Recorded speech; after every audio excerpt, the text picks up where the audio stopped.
Halo sobat nih, gas lagi yuk apa nih si Cupeng. Ya langsung aja yuk kita gaskeun. Yang mau donasi di deskripsi. Waduh, langsung aja gaskeun. Mereview sedikit dari part sebelumnya setelah Cupeng bertarung dengan ketua dari divisi Orient Monastery. Di sini Cupeng ia dapat mengalahkannya dengan sangat mudah. Bahkan di sini ketika Cupeng akan mengeksekusi si kampret itu, datanglah para tetua. Para tetua mereka datang mencoba untuk menghentikan Cupeng membunuhnya.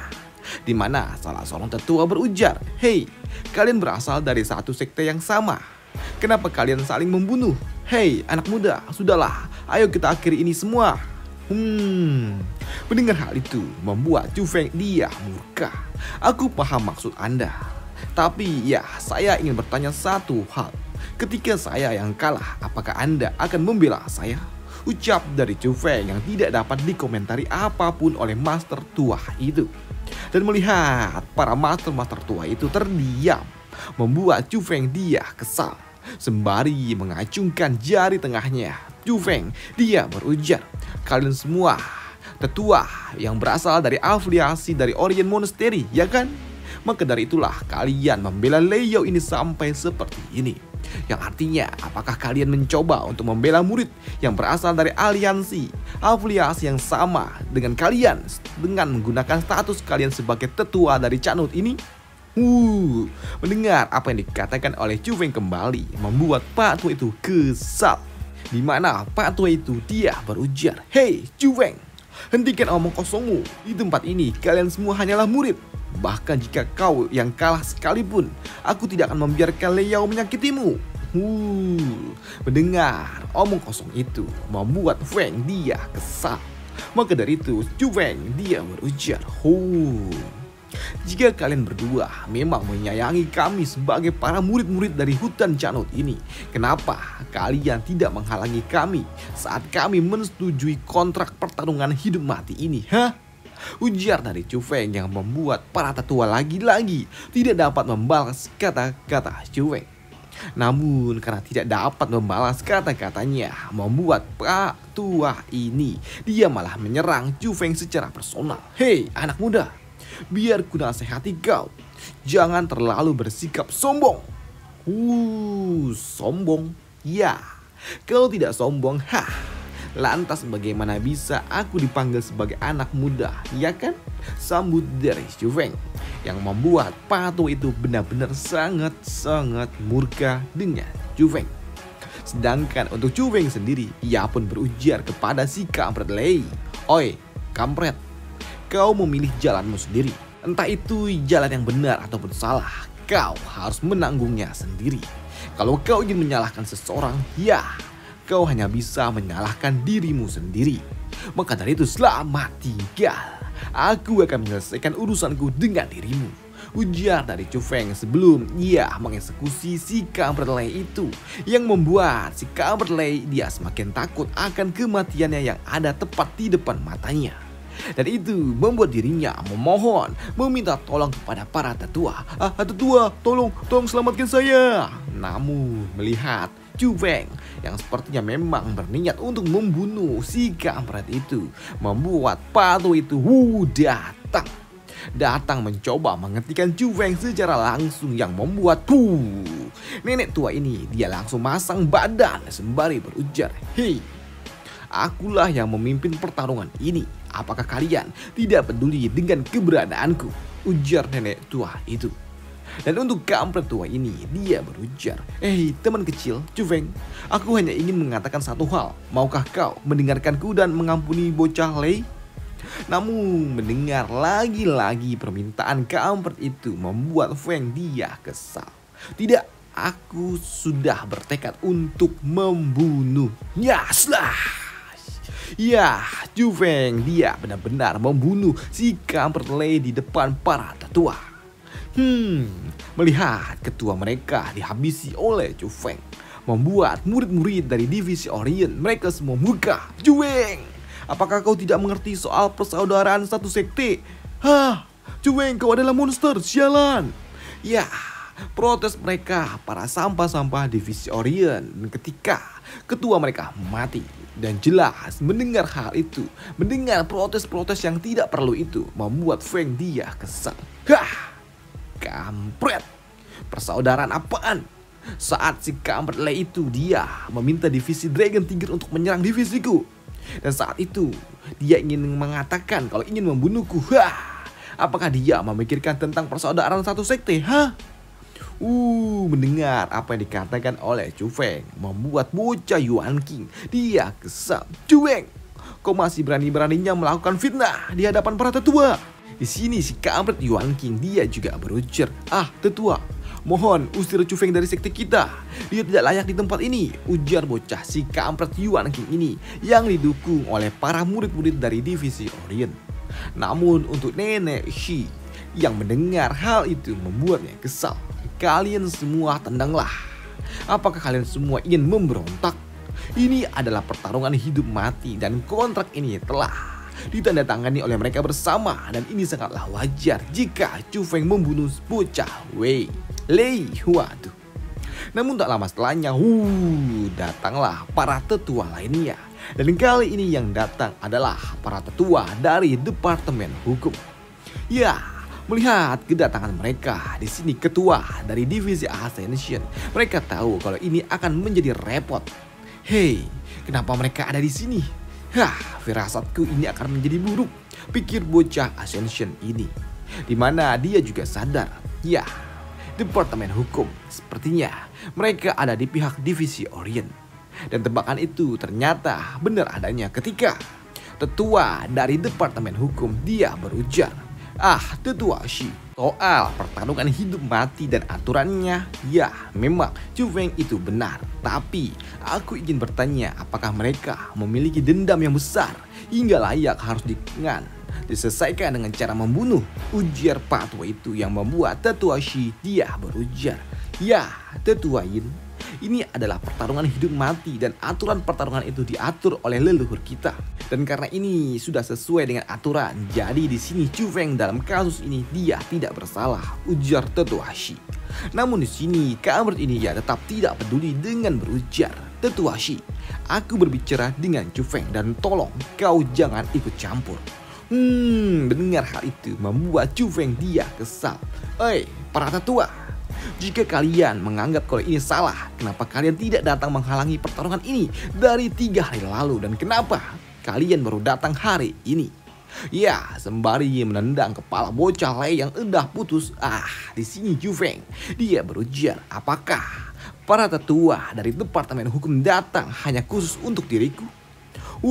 Mendengar apa yang dikatakan oleh Chu Feng jelas membuat mereka kesal dan menganggap kalau Chu Feng telah memfitnah mereka. Chu Feng, kalian tidak memiliki dendam besar dan kenapa kalian harus saling membunuh? Kau ini kriminal. Disudutkan terus oleh para tetua membuat Feng dia lelah dan ia memutuskan untuk mengakhiri ini dengan pertarungan saja. Baiklah, kalau begitu ya aku ingin bertanya kepada kalian. Aku saat ini telah membunuh pimpinan kalian, jadi sekarang kalian memiliki dendam kepada diriku, ya kan? Dan berdasarkan aturan, karena kita telah memiliki dendam, ayo kita bertarung aja sampai mati. Aku akan memberikan kalian kesempatan untuk balas dendam, ujar dari Chu Feng. Di sini bocah Yuan yang mendengar hal itu doi takut untuk bertarung dengan Chu Feng dan itu membuatnya meminta kepada para tetua agar mereka yang bergerak. Tetua, mohon agar Departemen Hukum memberikan hukuman berat kepada Chu Feng. Dan hukuman terbaik adalah menghancurkan dantiannya agar dirinya tidak lagi dapat menyebabkan masalah, minta bocah Yuan itu. Mendengar hal itu membuat Feng dia berujar, oi kampret Yuan King, karena kau sangat membenci diriku, ayolah jangan menyulitkan para tetua. Ayo bertarunglah hidup mati dengan diriku saja. Aku akan memberikan kau kesempatan loh. Mendengar Feng yang mencoba untuk memprovokasi Yuan King terus-terusan membuat para tetua mereka berujar, karena kau terus memprovokasi Yuan King. Kalau begitu Yuan King, bunuh bocah itu dan balaskan dendam seniormu. Ya, baru kita lihat kemampuan dari seorang bocah jenius yang udah memicu jarum suci bercahaya, ujar tetua lainnya yang membuat bocah Yuan ia cukup dipaksa untuk bertarung. Dan itu membuatnya shock. Apa? Kenapa jadi aku? Bahkan di sini mendapatkan dorongan dari para murid-murid dari divisi Orion untuk segera membunuh Chu Feng. Membuat si kampret Yuan King tambah lemas. Karena dia sadar kalau dirinya tidaklah mungkin dapat mengalahkan Chu Feng di dalam pertarungan. Mengingat kekuatan Chu Feng telah ada di atas segalanya yang telah ia miliki. Setelah ia melihat kemampuan Chu Feng yang sebenarnya ternyata jauh lebih kuat. Bahkan di sini melihat bocah Yuan yang ragu-ragu dan ketakutan, membuat para pendukungnya menyorakinya. Ayo Yuan King, kenapa kau masih ragu? Hajar! Namun untuk Chu Feng, Doi pun melepaskan aura bertarungnya dan melihat Yuan King yang telah kena mental membuat Feng tertawa. Sampah, dasar bocah sampah. Melihat Feng yang tertawa membuat tetua ini kesal. Chu Feng, kenapa kau tertawa? Ya, aku tertawa karena kalian tidak perlu lagi untuk dapat membujuk bocah Yuan itu bertarung. Karena dari awal sampai itu dia sama sekali tidak berani melawan diriku. Ejek dari Chu Feng. Dan untuk ketua dari divisi Ascension, Doi pun memanas-manasin suasana dengan berujar, Junior Chu, lantas apa yang sebenarnya terjadi? Di sini Chu Feng, dia kembali berujar, yang sebenarnya terjadi itu sederhana. Yaitu si kampret ini, si jenius Yuan King ini, bocah jenius yang kalian pikir sebanding dengan Tuan Qin Xuantian. Dia hanyalah seorang penjahat kecil yang tidak tahu malu, yang berpura-pura untuk menjadi pria terhormat. Karena sejatinya dia adalah seorang pembohong. Dan jelas hal itu membuat dirinya tidak akan berani untuk dapat melawan diriku. Karena dia hanya berpura-pura menjadi kuat. Dan mana mungkin dia berani menerima tantanganku untuk dapat bertarung di pertarungan hidup mati ini di depan banyak orang. Mendengar Feng yang mempermalukan bocah Yuan di hadapan semua orang membuat mereka semua yang mendengarnya sedikit shock. Apa? Jadi Yuan King ini hanyalah seorang pembohong? Apa artinya itu dia bukanlah orang yang telah memicu jarum suci bercahaya? Dan dia juga tidak memiliki bendera komandan? Pikir mereka semua yang ada di tempat ini. Dan untuk bocah Ascension, Doi pun kembali memanas-manasi dengan berujar, lantas kalau begitu kehormatan yang dicuri oleh Yuan King itu hanyalah sebuah kebohongan. Jadi siapa sih jenius sejati itu? Ujar bocah Ascension itu. Namun untuk para tetua, mereka tetap tidak terima dengan apa yang dikatakan oleh Chu Feng. Chu Feng, jangan pernah kau berbohong tentang Yuan King. Yuan King bukanlah orang yang seperti itu. Aku bisa menjaminnya.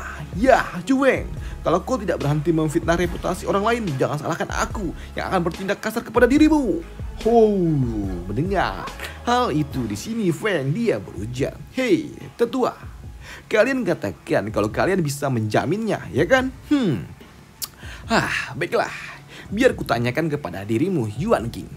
Karena kau adalah pemilik dari bendera komandan seperti yang kau klaim itu. Jadi saat ini di mana bendera itu sekarang? Tantang dari Chu Feng. Dan mendengar hal itu membuat tetua ini dia juga meminta kepada Yuan King untuk segera menunjukkannya agar dapat membungkam kata-kata Chu Feng. Yuan King, keluarkan benda itu kepadanya agar dia tidak lagi dapat berkata-kata lagi. Dan karena di sini bocah kampret itu memang tidak memilikinya, dia hanya dapat bingung dan harus berkata apa.